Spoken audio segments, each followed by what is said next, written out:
বিসমিল্লাহির রহমানির রহিম। সম্মানিত দর্শক শ্রোতা, আমি আপনাদের সামনে আজকে ঈদের নামাজ নিয়ে আলোচনা করব।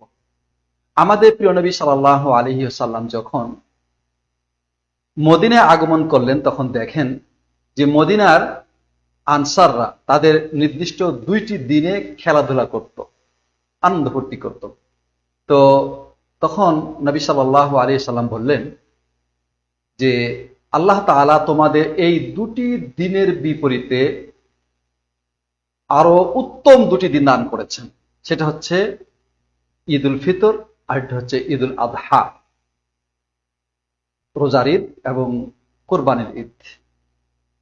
এই ঈদের নামাজ আদায় করা প্রত্যেক মুসলিমের জন্য জরুরি।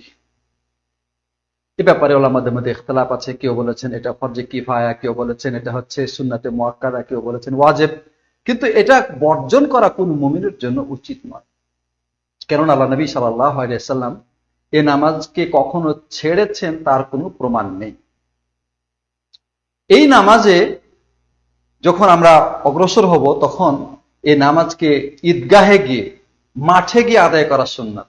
তবে যদি সুযোগ না থাকে, জায়গা না থাকে, বৃষ্টি থাকে ইত্যাদি, তাহলে মসজিদে আদায় করা যায়, কোনো অসুবিধা নাই। পূর্বাকাশে সূর্য যখন উদিত হওয়ার পরে কিছুটা তাপ বেড়ে ওঠে, তখন থেকে নিয়ে জোহরের আগ পর্যন্ত এই সালাত আদায় করা যায়। প্রথমে ঈদের সালাত আদায় করবে, এখানে কোনো আজান নাই, একামত নাই।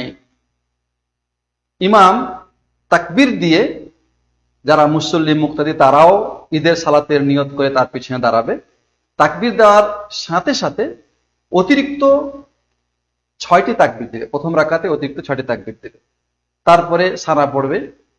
কোন কোন ইমাম বলেছেন যে সানা প্রথম তাকবীরের পরে, তাকবীরে তাহরিমার পরে পড়লেও চলবে, কোনো অসুবিধা নেই। তারপরে সূরা ফাতিহা পড়বে। তারপরে দ্বিতীয় রাকাতে, প্রথম রাকাতেই সূরা আলা পড়বে। এইভাবে রুকু করে তারপরে 2টি সেজদা করে উঠে দাঁড়াবে। উঠে দাঁড়িয়ে অতিরিক্ত 5টি তাকবীর দেবে, দিয়ে বিসমিল্লাহ বলে সূরা ফাতিহা এবং এই রাকাতে সূরা আল গাশিয়া এটা পড়বে। এইভাবে 2 রাকাত নামাজ আদায় করবে। এই তাকবীরগুলো দেওয়ার সময় হাত উঠাবে কিনা এ ব্যাপারে ইখতিলাফ আছে। ইবনে ওমর রাদিয়াল্লাহু আনহু থেকে বর্ণিত রয়েছে তিনি হাত উঠাতেন, সুতরাং উঠালে কোনো অসুবিধা নাই। ঈদের নামাজের পরে যিনি ইমাম তিনি খুতবা দিবেন, এবং এই খুতবা শ্রবণ করা সুন্নাত বা উত্তম, যেহেতু এখানে নসিহত করা হয়। ঈদের নামাজের ক্ষেত্রে কিছু সুন্নাত রয়েছে যেগুলি পালন করার ব্যাপারে চেষ্টা থাকা উচিত প্রত্যেকের। যেমন ঈদের নামাজে যাওয়ার আগে পরিষ্কার পরিচ্ছন্নতা অর্জন করা, সাধ্য অনুযায়ী নতুন পোশাক পরিধান করা, আতর সুগন্ধি ব্যবহার করা। তারপরে আপনি যে রাস্তা দিয়ে যাচ্ছেন সে রাস্তা ছেড়ে অন্য রাস্তা দিয়ে ফেরার সময় অন্য রাস্তা দিয়ে আসা। আর ঈদের নামাজের আগে কিন্তু কোনো নফল পড়া যাবে না, পরেও কোনো নফল পড়া যাবে না। আমাদের সমাজে ঈদের নামাজের পরে দলবদ্ধ মোনাজাত করে, এটারও কিন্তু কোনো দলিল রাসূল সাল্লাল্লাহু আলাইহি ওয়াসাল্লাম থেকে নাই। ঈদের নামাজের পরে লোকেরা কোলাকুলি করে, কিন্তু এই কোলাকুলি সম্পর্কে কিন্তু সহিহ হাদিস পাওয়া যায় না। তবে তাকাব্বালাল্লাহু মিন্না ওয়া মিনকুম বলে একে অপরকে এই ব্যাপারে অভিবাদন জানানো, দোয়া করা, এটা হচ্ছে সালাফদের সুন্নাত। আর ঈদের চাঁদ যখন উঠবে তখন থেকে ঈদের নামাজ পর্যন্ত তাকবীর পাঠ করা সুন্নাত। আর ঈদুল আজহাতে ঈদের চাঁদ উঠা থেকে নিয়ে একদম 13 তারিখ পর্যন্ত তাকবীর পাঠ করা সুন্নাত।